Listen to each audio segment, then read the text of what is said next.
Wonderful. Okay, I'm going to do that all over again. Wow.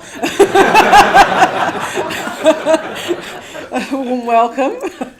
My name is Suri Gupta and I'm one of the teachers of the centre, and it's absolute delight to be here with you the first Saturday of the new year, to be with you online as well, a few in the mural room. Very warm welcome. And I can't think of a better way really to spend an early Saturday morning of the new year than to meditate and to come together with also the why of meditation, the why of spending time, looking within, but also doing so in community with others. We're going to just have a morning of meditation. I'll share some words as well. You're all going to be invited. You're all invited to the challenge. We actually have a 21-day meditation challenge starting today. Today is the launch of the challenge, and we're basically going to support you to meditate every day for 21 days. And 21 days, if you're meditating for 21 days, at the end of that, you're definitely going to notice a difference in your experience. One meditation can do that. One single meditation can change your life.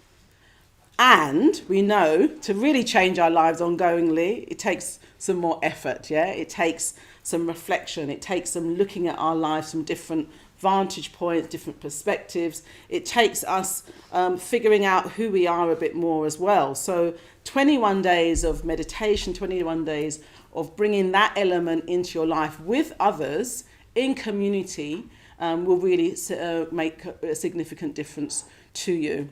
So you can sign up to the challenge just go onto the website, sign up, and then you're going to get all the different activities that are going on online and in person. You're also going to be invited. You're also invited to join our brand new app as well. So we have an app that's going to also support you. So when you're not meditating, you've got other things you can be listening to. You've got just staying connected with your intention, your motivation, your wish for this new year, and the reason why you're here today, tuning in or in person.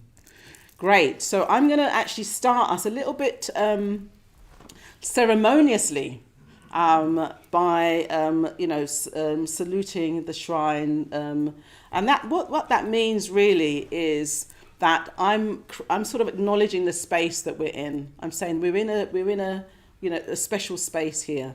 Thousands upon thousands of people have meditated in this room, and even the creation of this space, creation of this centre, had so many different people's efforts and care and inspiration as part of it. So we kind of, by ceremoniously acknowledging the space, we sort of create a space for ourselves as well. We sort of say, okay, we're in this space, and actually there's a reason why we're here, and we're benefiting from all the people that have been here before, and we're creating that for others too, those who are going to come in this space afterwards.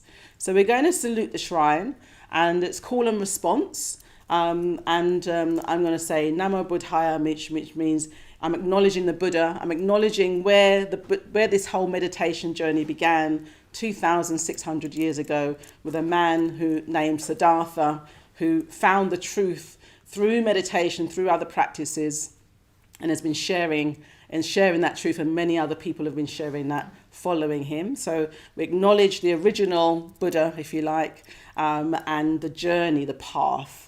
So Nama Buddhaya, Nama Dhamma means you're going to acknowledge the teachings, the practices. The practice we're going to be doing today is a practice that the historical Buddha and many millions of people have been doing. So, acknowledge the teachings and the practices that can help us see the truth. And then Namo Sangha is acknowledging the community of inspiration, people that have really traversed the path, in a very deep, developed way, that's been able to pass on understanding and knowledge to us today. But also acknowledging the people we're alongside, that we're kind of like, I wouldn't be here today if I didn't have so many people helping and supporting me on my journey, and I'm doing my best to support others. So we sort of acknowledge those we're alongside as well. So you're invited to join in with that call and response. At the end, I'll do I'll go Hung, I think it is, yeah. Which means I'm sort of acknowledging all of that with body, speech and mind. And that's really important as well, because we're not just our minds, we're our bodies. And our bodies have so much effect on our experience. So we acknowledge our body, we acknowledge our speech, our communication, we acknowledge our mind, which obviously also includes our hearts. Yeah. So let's do that together.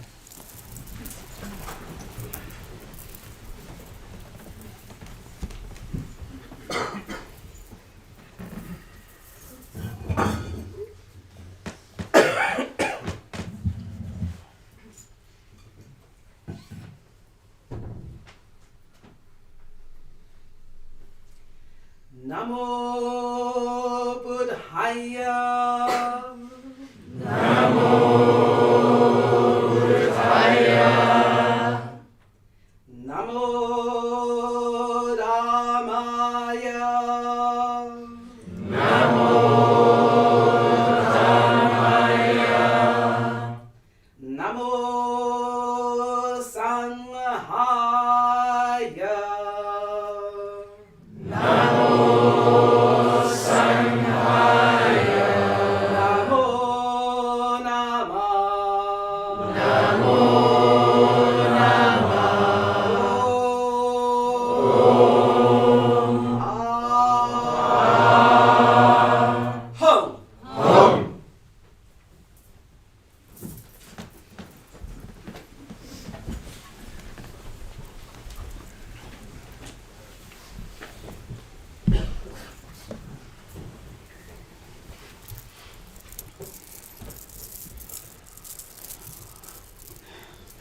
That warmed me up, thank you.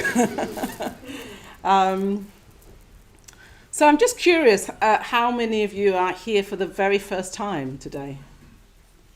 Oh, wonderful, great. Well, warm welcome to you. And how many of you have just been on a retreat? Oh, wow, great.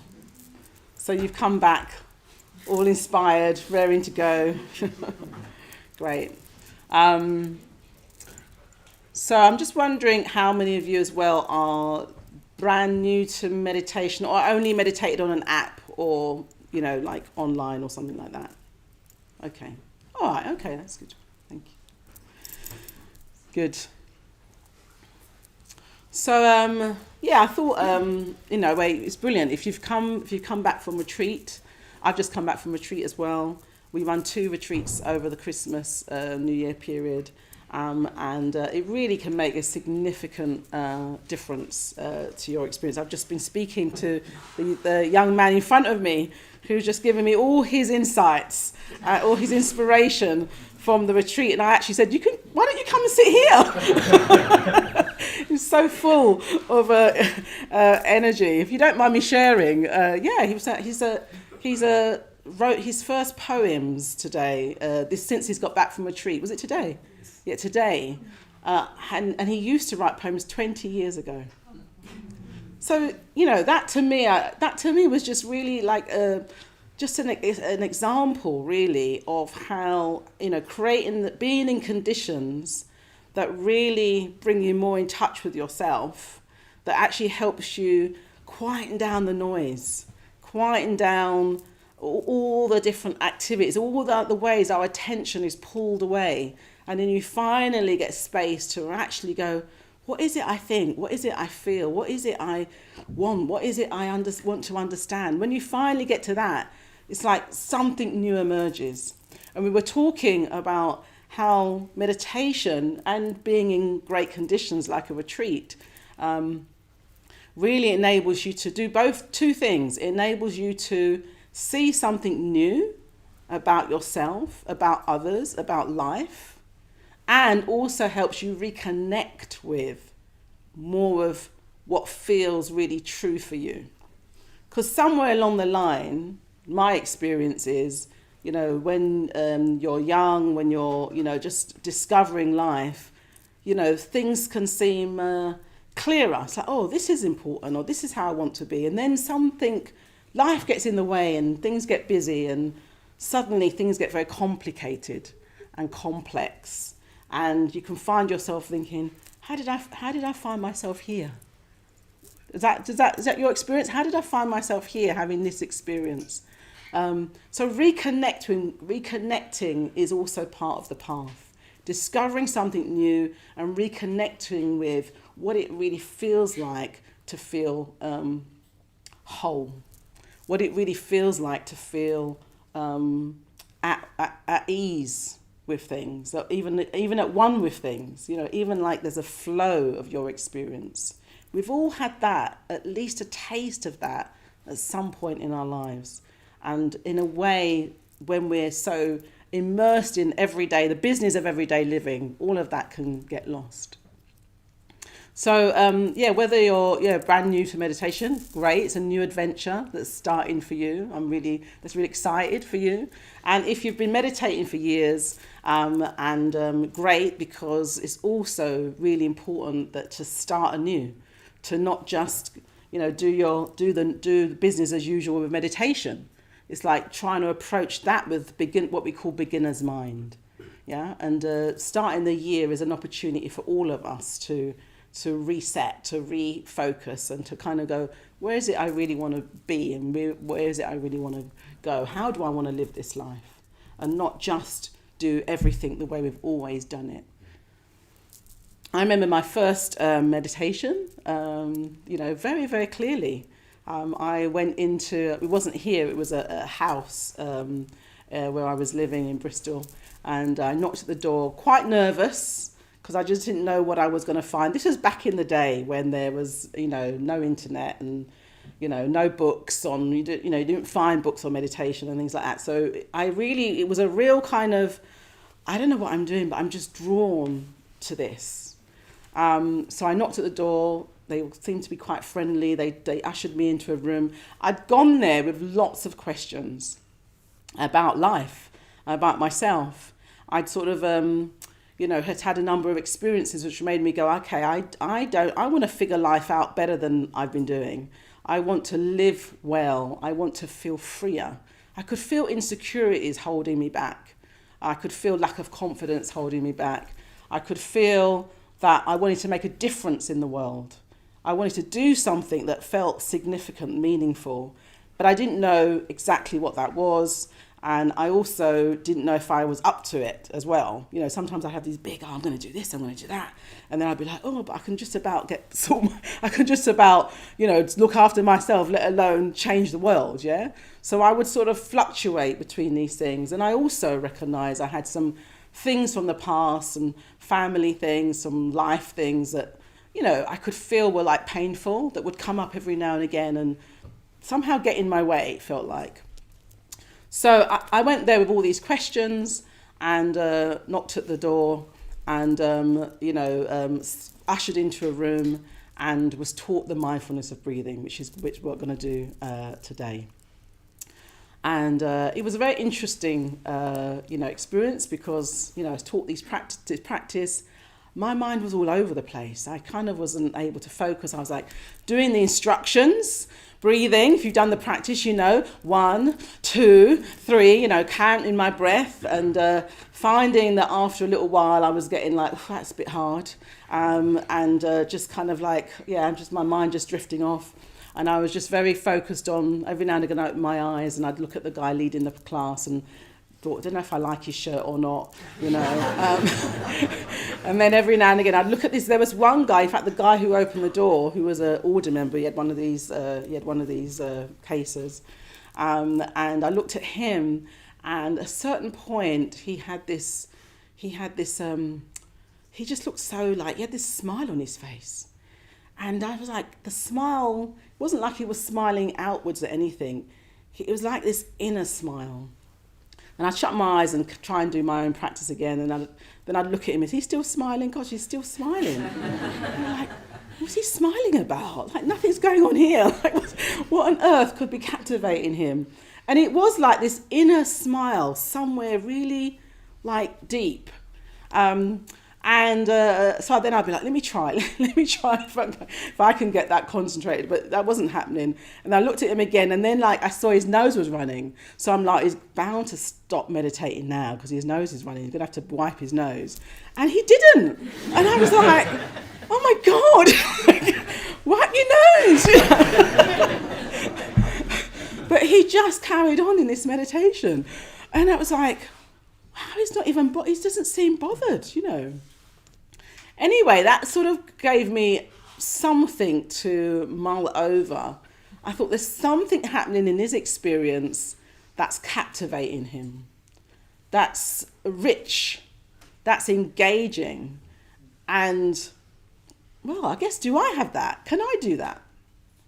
So that's where I'm going to continue that story in a bit, but I want us to just firstly just get into our meditation posture now. Great.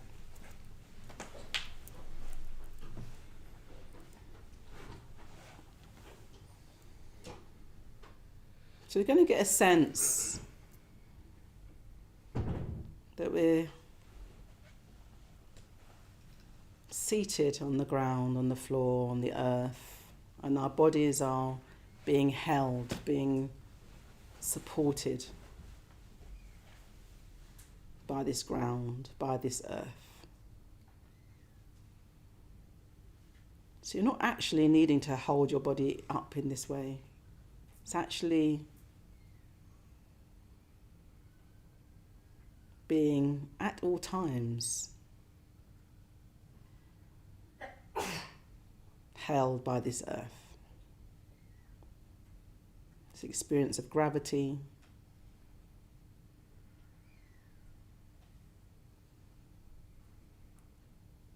this experience of body meeting ground.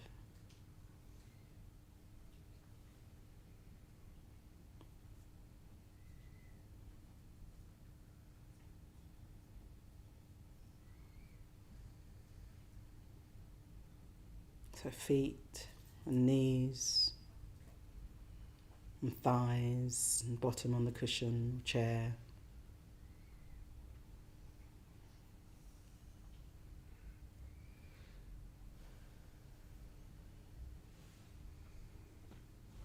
What you're having to do is bring your attention to the different parts of the body and notice what you're experiencing. So sensations you might experience as tingling or different sensations or vibrations in the body.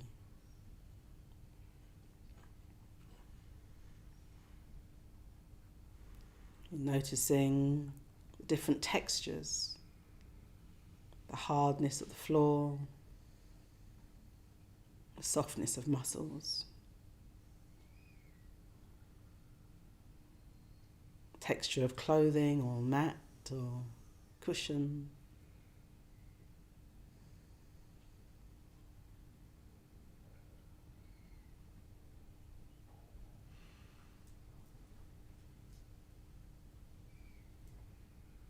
Bring attention to your hips and pelvis, the sort of central point of the body.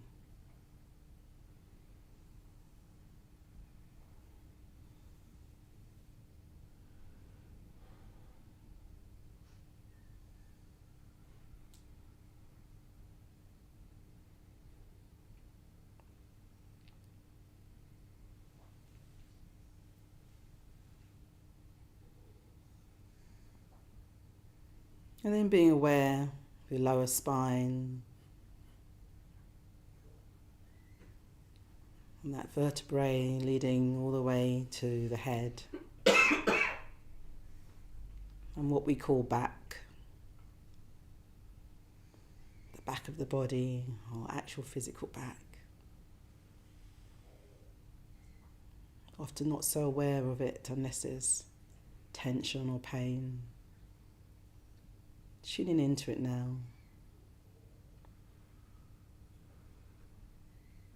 the middle back and the lower back and the upper back and the shoulder blades, top of the shoulders,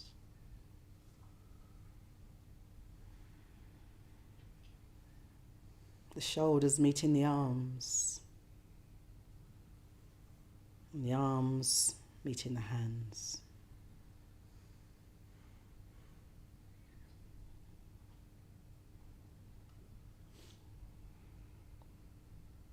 Being aware of your head, poised.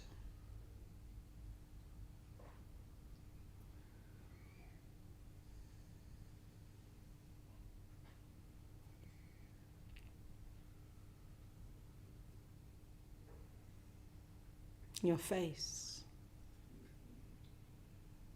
forehead, eyes. And right now there's nothing for your eyes to look at. They can rest in their sockets.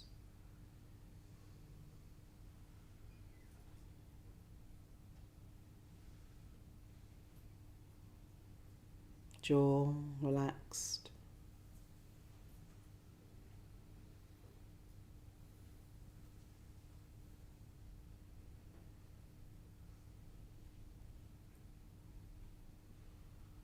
You might be feeling already the movements of the body, the subtle movements the body's always making. As a breath comes in and out.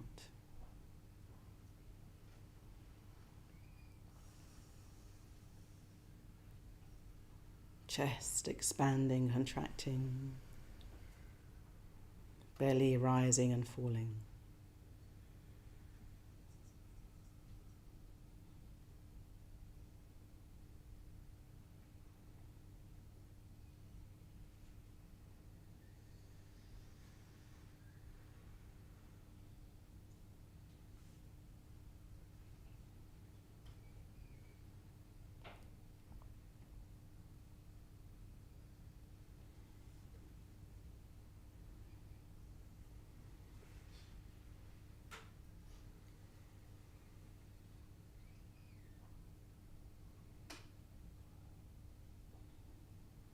Seeing if you can notice any tension in the body, any tightness. If you find it, wherever it is, you can just imagine it softening. Muscles softening, loosening.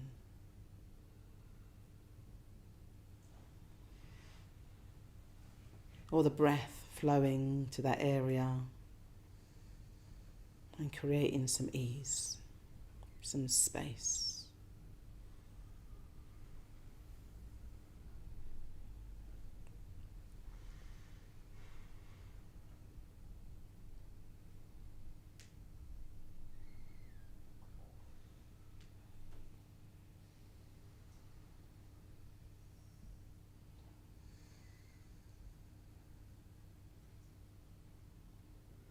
And just following the breath, or following the movements of the body, that the breath is influencing.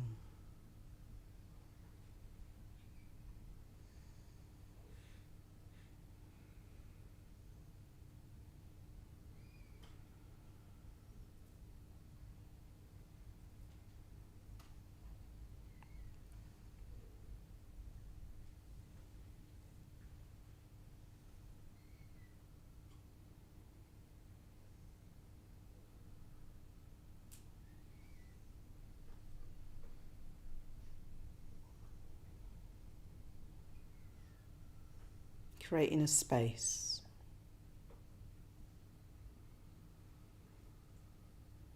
To be more fully aware.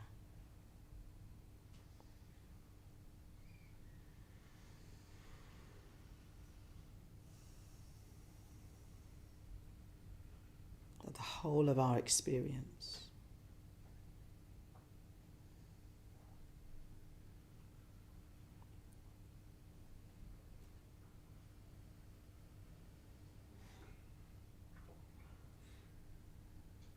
And starting with the body.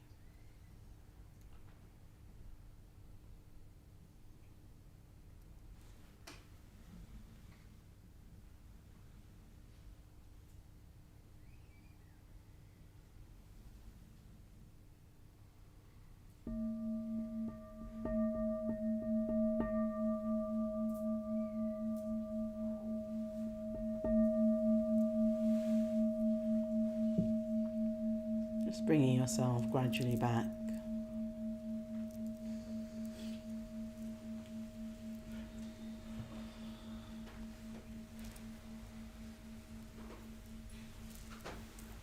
Take a couple of deeper breaths if that helps. Move the shoulders around a little bit. Just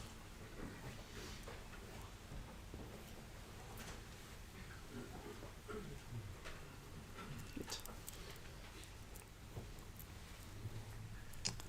So I'll give you part 2 of the story after our tea break, but I thought we'll start with the beginnings of the mindfulness of breathing. So the mindfulness of breathing practice is an ancient practice, thousands of years old. It predates Buddhism, so it's a practice that the historical Buddha was taught when he was started his journey. A version of it, at least, yeah. And I always think of it as a very natural thing to do. Now I understand the practice a bit more and how to do it more. It feels a very natural thing to do. I think when I first started, that very first time in that room, it didn't feel particularly natural because I was doing this thing where you're following the breath and counting. That didn't feel, well, you don't get taught that at school, do you? Or my parents weren't doing it. It felt a very unnatural thing to do in a sense. But actually, when you think about it, the breath, it's so intimately part of our experience. We wouldn't be here without it. It's the very first thing, when you're born, they know you're going to make it when you breathe. When you actually breathe, it's like, yes, I remember that when my son was born. There was a moment, there he was out, into the world, and it was like, is he going to breathe? And it was almost like we all caught our breaths, waiting. And it was like, oh, yes. It's like such a profound moment. Because when breath comes, awareness is there. Things are working. The whole being is alive. And of course, it happens at the other end of life as well. When you're breathing your last. And I was with a friend just a couple of months ago who was breathing her last. It was amazing being with her. Just that sense of these are her last breaths. And you could feel there was part of her wanting to hold on to them. Like this is connecting her still with being here with her friends and family. And was breathing her last. So it's a profound thing. And it's with us all of the time and we don't notice it, do we? And that's fine. But in meditation, in this practice, it's like we use the thing that is the most essential thing that helps us that connects us to life. We use that to become aware of our experience. Yeah. We started with the body just then, because in a way, sometimes just going to the breath straight away, as I discovered, I wasn't sort of present enough. I wasn't concentrated enough. So the way I then approached it was trying to control the breath. I don't know, how many of you done mindfulness of breathing practice? Put your hands up if you've done the practice, yeah. So you probably know what I mean by when I say control the breath, yeah? It's like, okay, I've got to do this. I've given these instructions. So now I'm going to do it well. And I'm going to follow the breath. 1, 2, 3. And that's controlling the breath. That's not actually being with the experience of breathing. That's having an idea of it and then pushing through, will through trying to get to the end.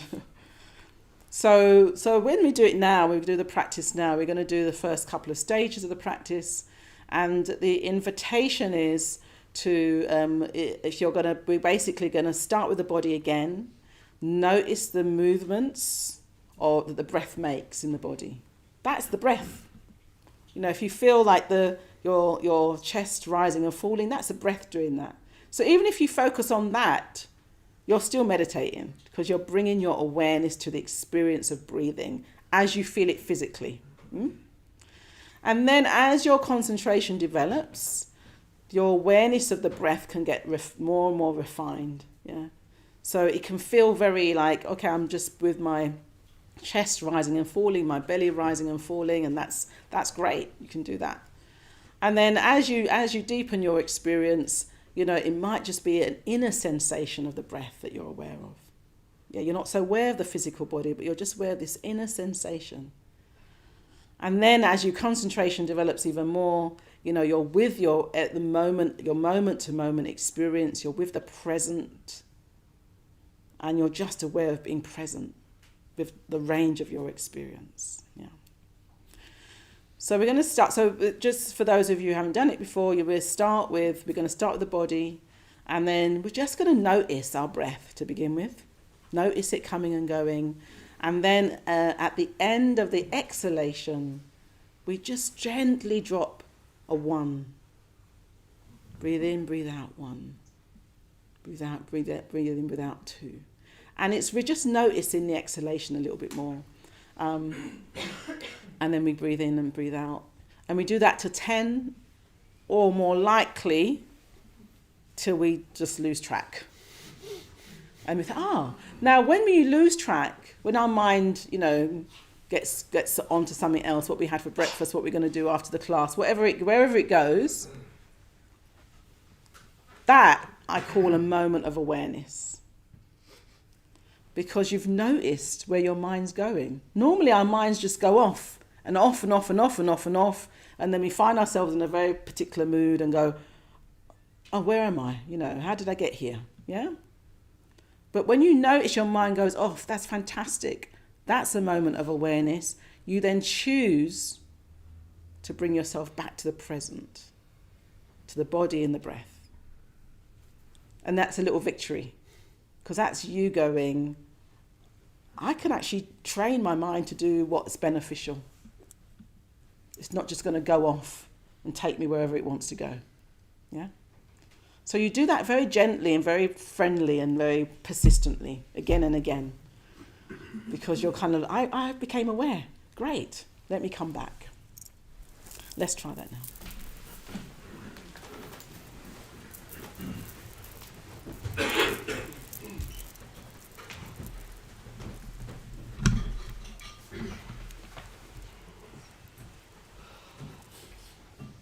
So connecting again with the body,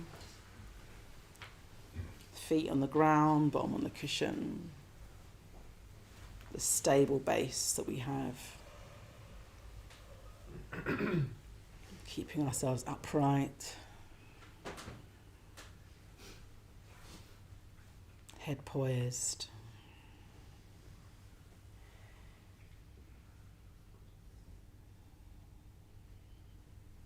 And feeling the movements the body just makes, these subtle movements.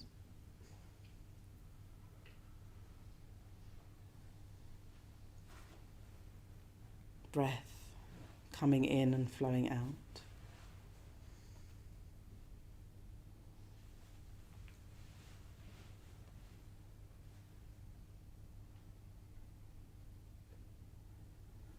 Chest rising and falling, belly expanding, contracting.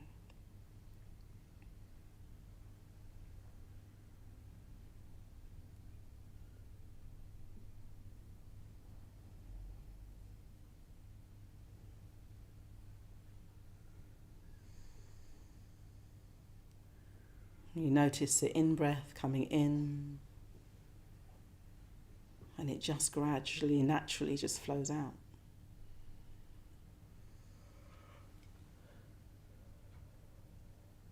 We call it the inhalation and the exhalation. We're not having to do anything. It happens all by itself. We're just noticing it, feeling it in the body.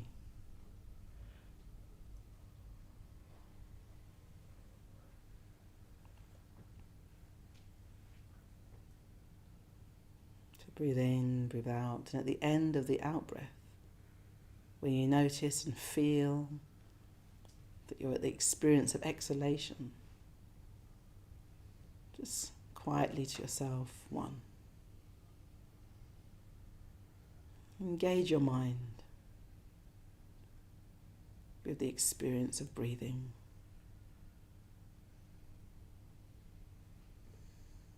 Breath comes in, flows out 2. Until you get to 10. If you get to 10, you start again at 1. And whenever you notice the mind has wandered, a moment of awareness. Bring yourself back to the body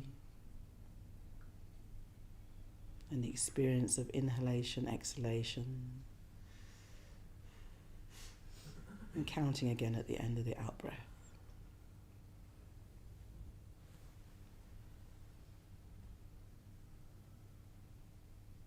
Mindfulness of breathing.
In the second stage of the practice, continue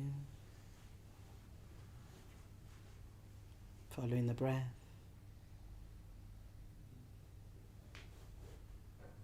We count at the beginning of the in-breath. Still focusing on the sensations of breathing, the experience of breathing in the body. And giving your mind also a task of just following the breath,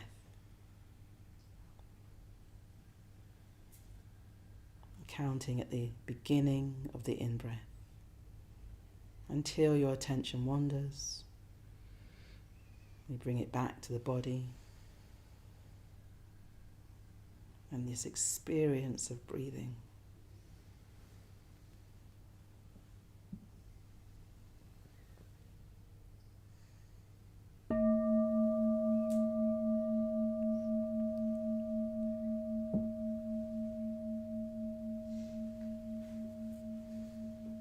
Notice too any tension that arises in the body. You can imagine the breath flowing there, easing that.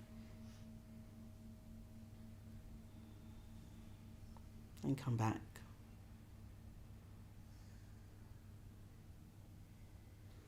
The body, breath, counting.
Going to pause our meditation now.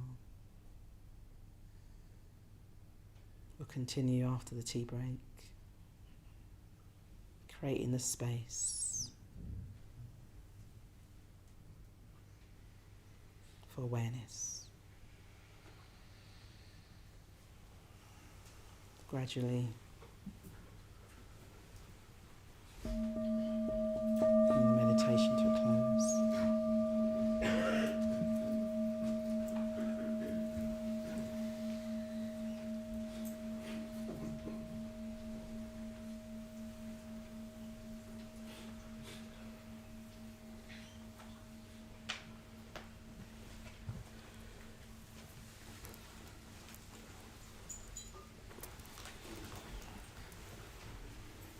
So we're going to go for a tea break now and just see if you can bring you because at the beginning stages of meditation we're often just calming the whole body down a little bit, calming the body down and allowing the mind to just be present. So that's very much the beginnings of meditation. So see if you can, you can stay, welcome to stay in this room and just have some quiet time in this room, or you can have a cup of tea. But see if you can stay with this the sort of calm that we're building up, this sort of mindfulness that we're building up. Drinking your tea mindfully, doing whatever you're going to do now, resting or chatting or whatever, mindfully. And that will then take us back into the second half. And I'll share a bit more about meditation in the second half as well. So yeah, they say that researchers said that we have something like 60 to 70,000 thoughts come through our minds every day. So if you found yourself in that first half when we were meditating, lots of thoughts, it's completely normal. It's completely normal. That seems to be how our ordinary minds are wired, that we're responding to stimuli all of the time. And we're responding to stimuli that's here and now. We might be seeing advertising, sounds, all kinds of things. But we're also responding to things in the past, thoughts around the past, and we've got thoughts around the future. So we've got all the stuff going on literally now, and then we've got past and future. And it just produces, the ordinary mind just produces thoughts all of the time, and feelings, of course, yeah?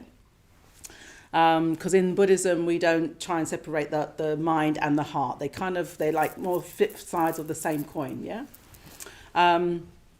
So then no wonder then that we have to then train our minds to actually have the thoughts that are beneficial, have the responses that are beneficial, because otherwise we're just open to everything, if you like, So it takes training for us to kind of go, what do we want to filter out? What don't we even want to bring in? Otherwise, it just all happens unconsciously. We're producing all these thoughts very unconsciously and often responding and reacting to them. So in my very first meditation that I had, that I shared earlier, I was pretty underwhelmed at the end. I didn't have this great experience. My mind didn't get still. It was a bit stiller maybe than before I went in. At least I discovered something about my mind. I discovered that I couldn't make it do what I wanted it to do. I'm like, okay, just count to just going to follow my breath and count to 10. It's pretty simple. It wouldn't do it. So I thought, let me make more effort. That didn't produce it either. Just created some tension in my body. And then I just got bored with it. Yeah? So that was interesting for me, because I was like, okay, why is this so difficult then? What's going on that I can't just set my intention a certain way and flow that way? But then, of course, afterwards, I began to think, well, that's my life.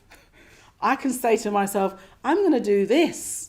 I've got a friend who's moving house, and she says to me the other day, she said, she keeps waking up every morning like, right, just start packing up. Just do it. Just get on with it.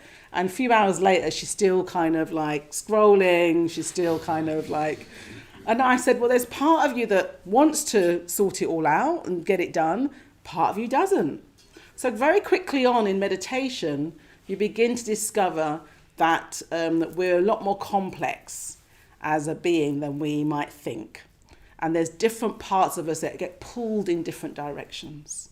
And then we're also then processing so much of experience, all these thoughts and feelings that are coming. So much of our attention is on that too.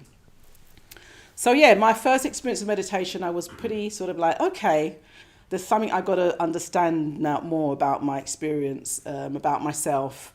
And I booked myself straight away on a retreat, on a weekend retreat. And it's my first ever Buddhist event, it was lots of new things, names and rituals, all kinds of things that I was like, what's this and what's that? And I took a friend with me because I was scared. I didn't know what I was going to find, so my friend came along. It was in Wales, it rained. It was just a very unusual experience. But I enjoyed it. I enjoyed it because people were friendly and, it was just something different. And then the meditations, because we did lots of meditations, just short meditations. And, I struggled in a similar way. But this time I was aware of what was going on. Oh, I'm thinking about this. Oh, I'm worrying about that. I'm feeling this. Oh, I don't like this. Oh, my back's itching. I was a little bit more conscious of all the, if you like, distractions. But really, when we talk distractions, we're talking about really often how the ordinary mind works, yeah? It's just the stuff that goes on every day. So I was more aware of that. And then the last meditation came and, they said, oh, it's the very last meditation. I was like, I've enjoyed it, but what have I guess I was wanting some experience. I was wanting something to feel different. I was learning something, but also I thought, okay, how is this going to make a difference to my life? I still hadn't got that. So the very last meditation came and I thought, okay, I've enjoyed this experience. I'm just going to forcing myself to try and concentrate is not working. I'm just going to relax. I'm just going to relax and enjoy this last meditation. I'm going to enjoy the bells because I like the bells, and I'm going to enjoy the space, and I'm just going to go, I did it. I came and it's been interesting. I've learned some things about myself and I'm not going to stress, basically. So that's kind of what happened. The bell went and I just kind of relaxed and my mind was going off and I thought, oh, it's all right, it's fine. And I came back and I thought, I'm just going to enjoy this space and enjoy my body and, I got a breath, yes, and lo and behold, the distractions began to calm down. And I thought, I'm not being pulled around in the way that I had been. Things are getting quieter. And then the voice go, maybe this is it. And I was like, calm down, it's all right. Just relax, still enjoy it, And that carried on. And then at some point I realised I could hear the sound of a bird. And it was just this note of this song of this bird. Remember, I was in Wales. So just was like, there's a bird. And it just was like this one note. And it was almost as if at this point in the meditation, all I could hear was this sound of this song, this bird song. And I just was with it and just felt the pleasure of it. And then it faded. And I remember thinking, this is like the first bird song I've really ever heard. I was so present with it. And then after it faded, I then, sort of came back to myself.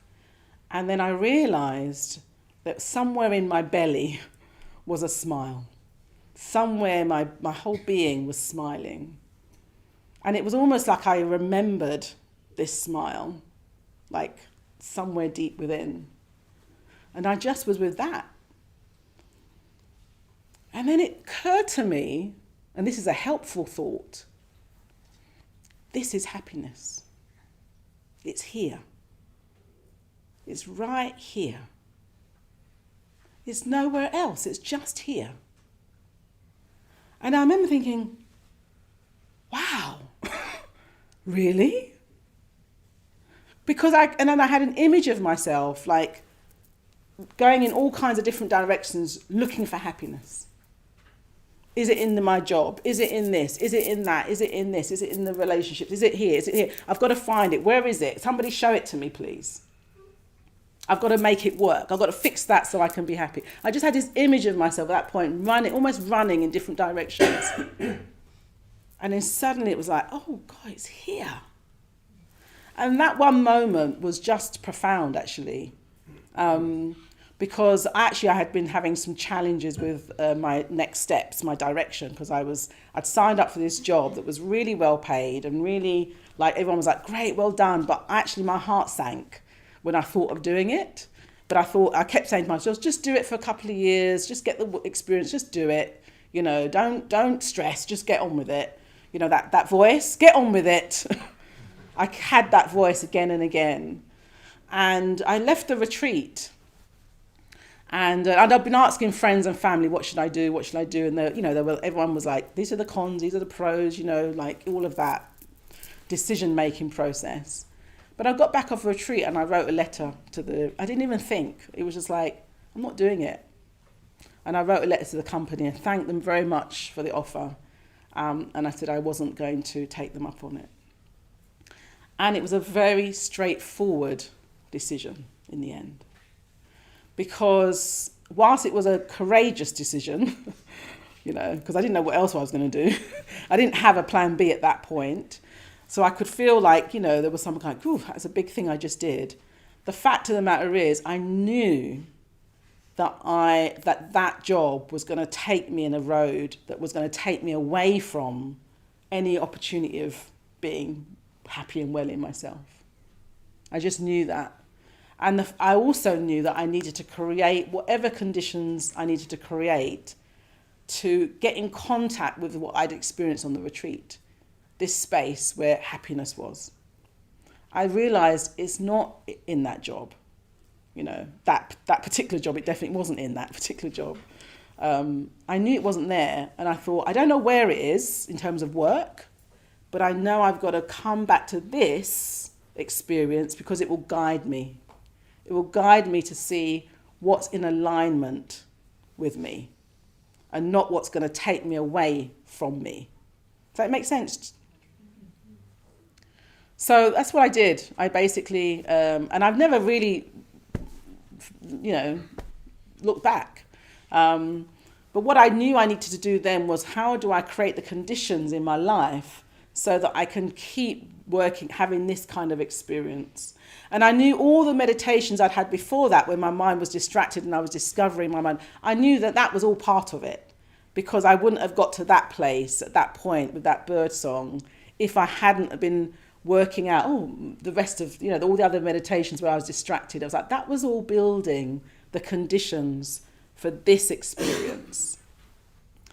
In a sense, really what that was doing, that meditation, was just showing me that there's so much more to my mind and the mind than I knew.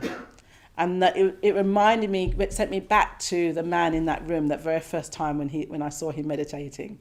And that smile that he had, is like he was discovering inner riches, an inner wealth, an inner reservoir of awareness, of love, of connection. And if we discover that for ourselves, that's a guide. It's like it can guide us to, is this relationship going to be beneficial? Is this work going to be beneficial? You know, what's the conditions I need to actually be really, truly well? To be actually happy, to actually find some kind of contentment. Because we keep chasing it in all these areas of our lives. We're just going to keep chasing. Because, you know, we get the thing and then it will change. Because everything does change. So we need to learn the resources, develop the resources and the inner resources to respond to whatever life throws up for us. And do so in a way that brings the best of who we are. That's really what mindfulness of breathing is. That's the mindfulness of breathing. It's being aware so that we can bring full attention, loving, clear attention to our experience in a way that's going to be beneficial. Yeah. So we're going to continue with the practice now. and do some more.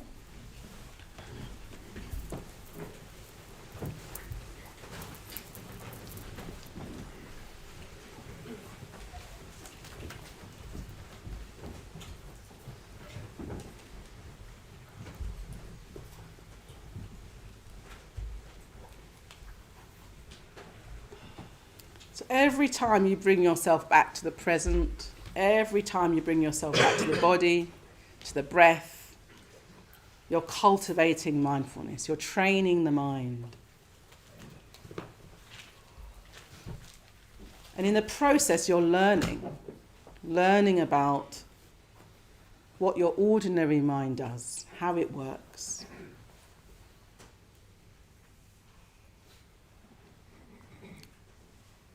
And if you do that enough, again and again,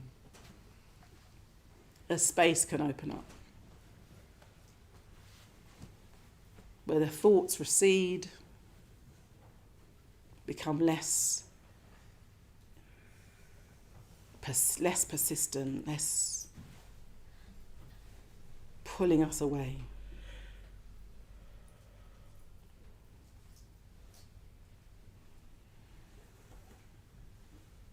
And you become in tune, in a rhythm with the body, aligned. Mind finally settles in the body. Body and mind coming together.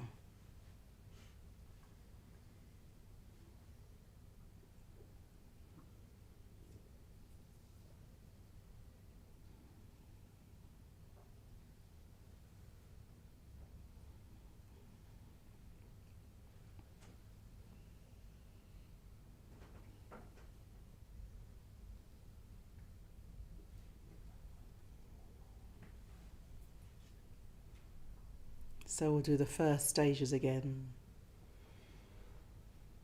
And then we'll move into the third stage. We let go of the counting. But just with our moment-to-moment experience.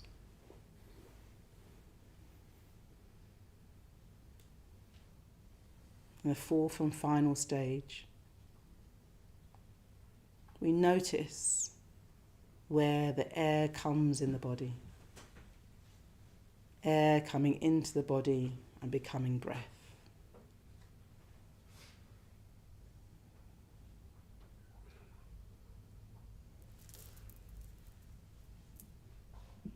Mindfulness of breathing.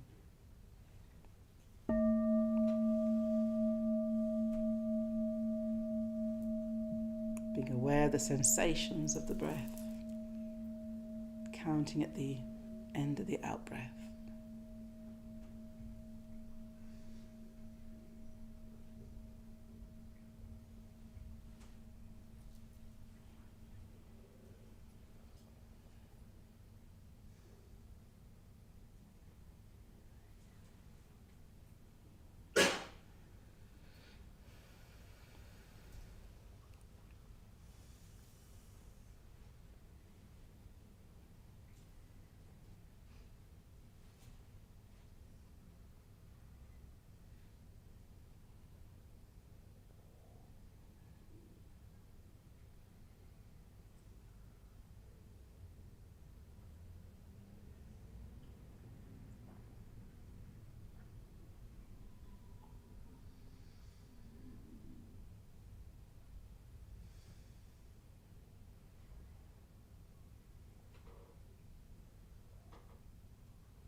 chanting at the beginning of the in-breath.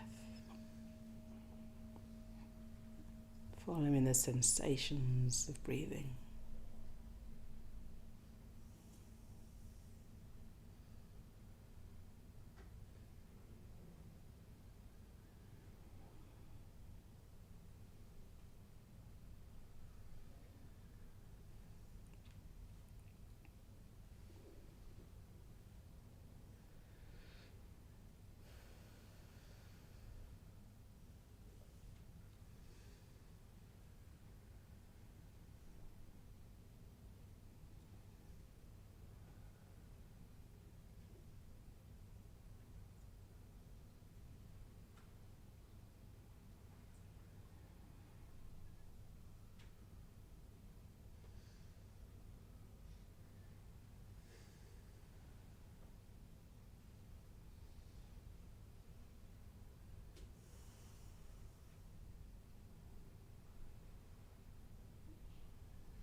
Letting go of the counting.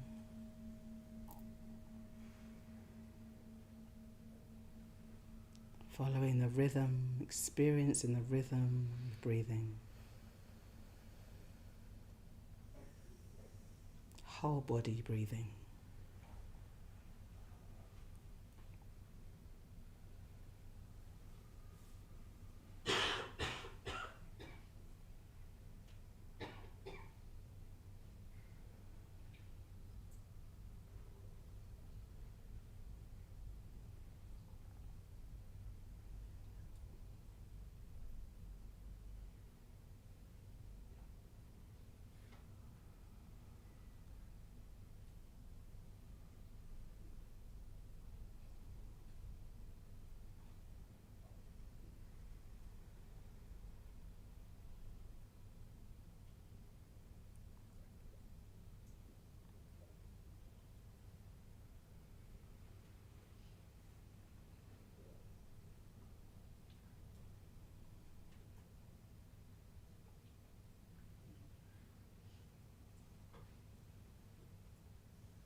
mind wanders,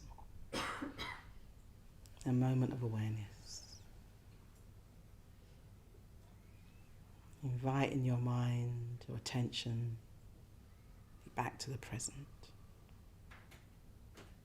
to the experience of life now.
Still following the breath, but this time bring your attention to where the air comes into the body and becomes your breath.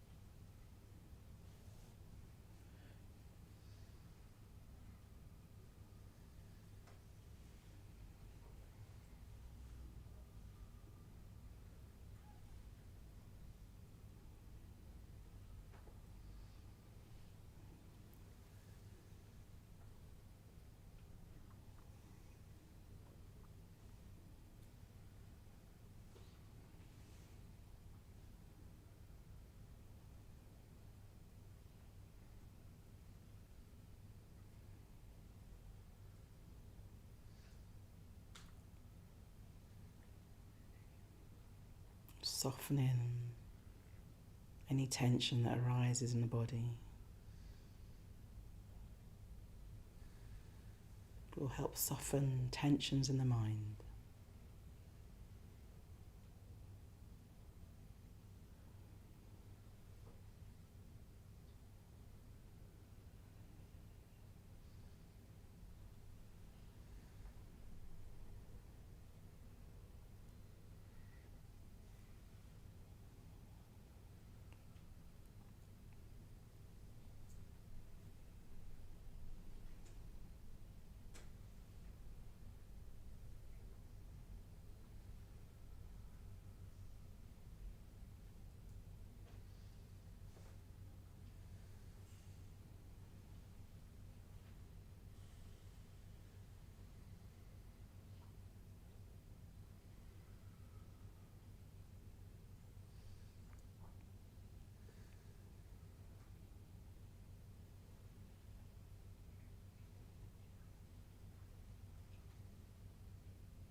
letting go now.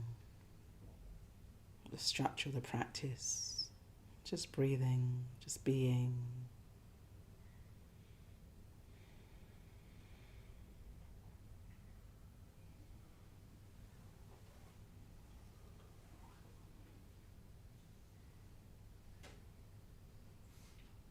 Noticing how you are at the end of this meditation, the morning.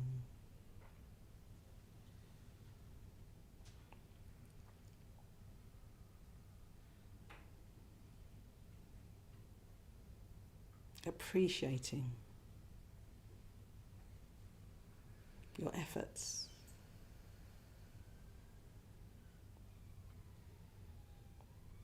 Your mind, your heart that wants to grow.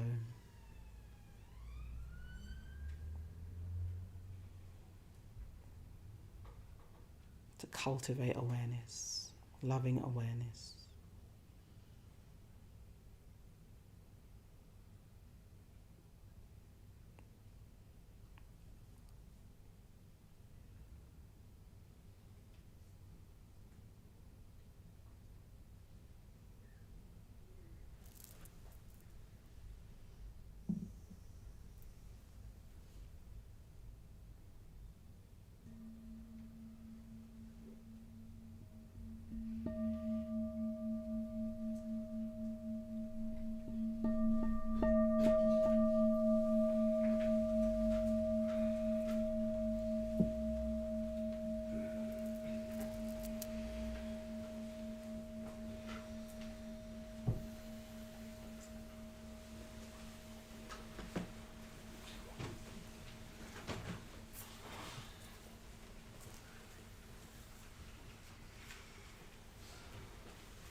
It's been a pleasure sharing practice with you this morning.